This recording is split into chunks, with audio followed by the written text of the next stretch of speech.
There's a number sitting on every single one of your debts right now. Most people have never actually looked at it, and that one number is the entire answer to whether you should be paying off debt or investing right now, today. Not your income, not your age, not some rule you read on the internet. One number. By the end of this video, you'll know exactly what that number is and exactly what to do with your very next dollar. Here's the problem with almost all the advice you've heard on this topic. Some people tell you to attack every single debt with everything you've got before you invest a single dollar. Other people tell you to start investing immediately, no matter what debt you're carrying. Both of these people sound confident. Both of these people can't both be right for every single situation. And the reason they clash so often is that they're both leaving out the one thing that actually decides the answer. That thing is your interest rate. Let's start with a simple truth most people never say out loud. Debt is not one thing. We talk about debt like it's a single monster under the bed. But a credit card charging you 24% interest and a mortgage charging you 4% interest are not the same monster at all. One of them is a small, sleepy monster. The other one is actively eating your future. Here's why that matters so much. When you pay off debt, you are guaranteed to earn a return equal to that interest rate. Pay off a credit card charging 24%, and you've just guaranteed yourself a 24% return on that money. No risk, no luck required. Guaranteed. Now compare that to investing. The stock market has historically returned around 10% a year on average, over long periods of time. Some years it's up 30%, some years it's down 20%. It's not guaranteed, and it definitely isn't guaranteed every single year. So here's the first version of the math. If your debt is charging you more interest than you can reasonably expect to earn by investing, paying off that debt is the better move, mathematically. If your debt is charging you less interest than you can reasonably expect to earn by investing, investing is the better move, mathematically. That's the one number. Your interest rate, compared to roughly 10%. Let's make this concrete with two examples. Imagine you have a credit card balance charging 22% interest. Every single dollar you send toward that card is like earning a guaranteed 22% return. There is no investment on planet Earth that reliably beats that. Not stocks, not real estate, not crypto.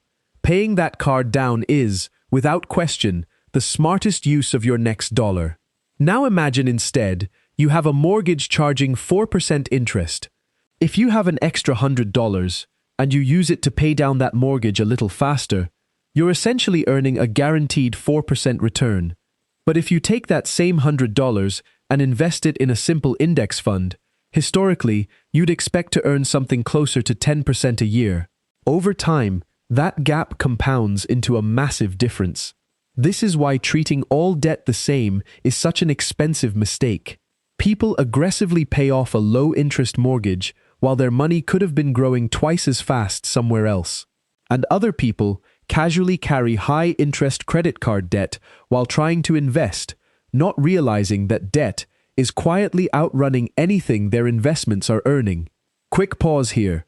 If this is the first time anyone has actually broken this down using the real numbers instead of a blanket rule, do me a favor and hit like right now. It genuinely helps this video reach someone else who's stuck on this exact decision today. Let's talk about where most people's debt actually falls, because this isn't just theory. Credit cards are usually sitting somewhere between 20 and 25% interest right now. That is not a typo. That is brutally expensive debt, and it should almost always be the first thing you attack, before investing a single extra dollar beyond any employer match, which we'll get to in a second. Personal loans usually land somewhere between 8 and 15%, depending on your credit. This is a gray zone. It's expensive enough that paying it down aggressively usually still makes sense, but it's worth checking your specific rate rather than assuming. Student loans vary wildly, but many federal loans sit somewhere between 4 and 7%. This is right around that 10% line we talked about, which means the answer here genuinely depends on your specific rate and your comfort with the math. Mortgages are usually the cheapest debt most people will ever carry, often sitting in that same 4 to 7% range, depending on when you bought and current rates. This is exactly why mortgage payoff is rarely the mathematically urgent priority that credit card debt is. So here's your first practical action. Go look up the actual interest rate on every single debt you're carrying right now. Not the payment amount, not the total balance, the interest rate. Write it down next to each one. This single list is about to tell you exactly where your next dollar should go. Now, before we go further, there's one thing that comes before both debt payoff and investing, no matter what your interest rates are: an emergency fund. Here's why. If you throw every spare dollar at debt or investments, and then your car breaks down, you're going to reach for a credit card to cover it, right back into expensive debt. A small emergency fund, even just $500 to $1,000 to start, acts like a shock absorber, so a surprise expense doesn't undo all your progress. Build that first, then move on to the interest rate math we just walked through. Now here's a twist that changes everything for a lot of people, and it's the part most videos on this topic completely skip. If your employer offers a 401k match, that changes the entire order of operations. A typical employer match might be 50 cents for every dollar you contribute, up to a certain percentage of your paycheck. Here's why that's not optional. If your employer matches 50%, the moment you contribute, you've instantly turned every dollar into $1.50. That's not a 10% return. That's not a 22% return. That's an instant 50% return, guaranteed, before the money even gets invested. No credit card interest rate beats that, not even close. Which means the real order of operations looks like this. Build a small starter emergency fund. Contribute enough to your 401k to get the full employer match, because that free money is unbeatable. Then attack any high-interest debt, generally anything above that 7 to 10% range. Then build a full emergency fund of 3 to 6 months of expenses. Then split any extra money between additional investing and any remaining lower interest debt, based on the exact math we just covered. That's the real order, and it's built entirely around getting the highest guaranteed return at every single step. Let's bust a myth here, because I know some of you are thinking about the debt snowball method, where you pay off your smallest balance first, regardless of interest rate, for a quick psychological win. Here's the honest truth. Mathematically, the snowball method is almost never the fastest way to become debt-free or to build the most wealth. The debt avalanche method, paying off your highest interest debt first, regardless of balance size, wins the math every time. But here's what the math doesn't account for. If the small quick wins from the snowball method are the only thing keeping you motivated enough to actually stick with paying off debt at all, then the worse math option that you actually follow through on beats the better math option that you abandon after 2 months. This isn't about being a robot. It's about knowing the real trade-off you're making, instead of assuming snowball is somehow mathematically smarter. It isn't. It's psychologically smarter for some people, and that's a completely valid reason to choose it. Let's talk about a mental model that makes this whole decision easier to hold in your head. Picture your money as water flowing out of a single hose. That hose can point in different directions.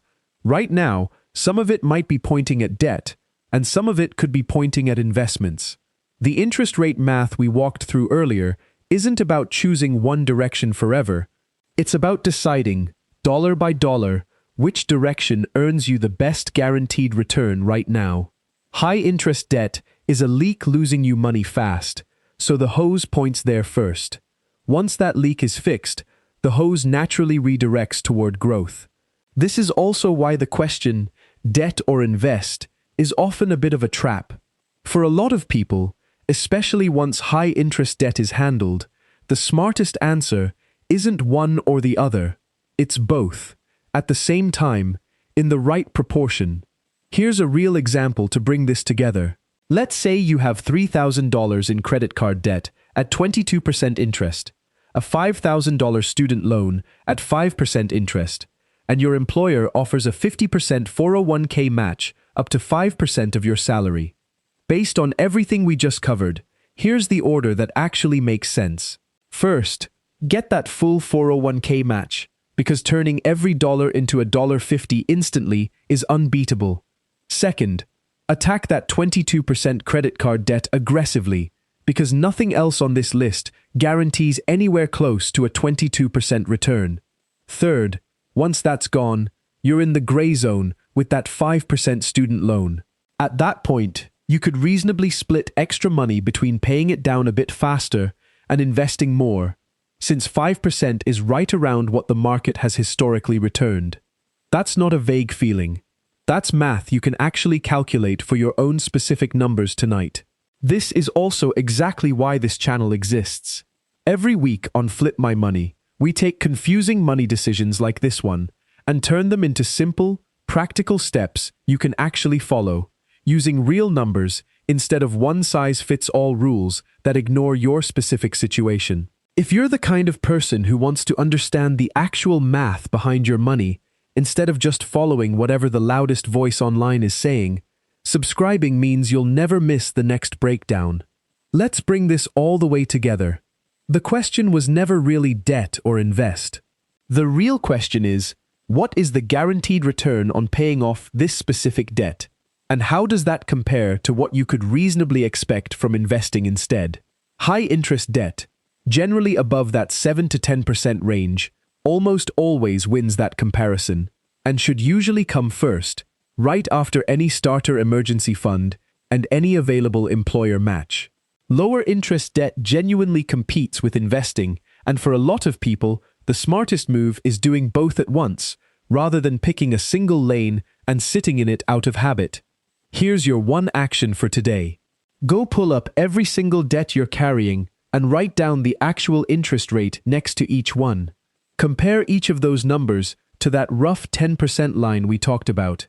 That single list will tell you, dollar for dollar, exactly where your next payment should go. If this finally gave you a clear answer instead of another vague opinion, hit like, subscribe to Flip My Money so you catch the next breakdown, and tell me honestly in the comments, what's the interest rate on your highest debt right now? I'm genuinely curious how many of you are sitting on that 20% plus credit card range. And if you're ready to actually start investing that extra money once your debt situation is sorted, go watch the video right here on how to start investing with little money. It walks you through exactly how to begin, even if you're starting with almost nothing. I'll see you in that one.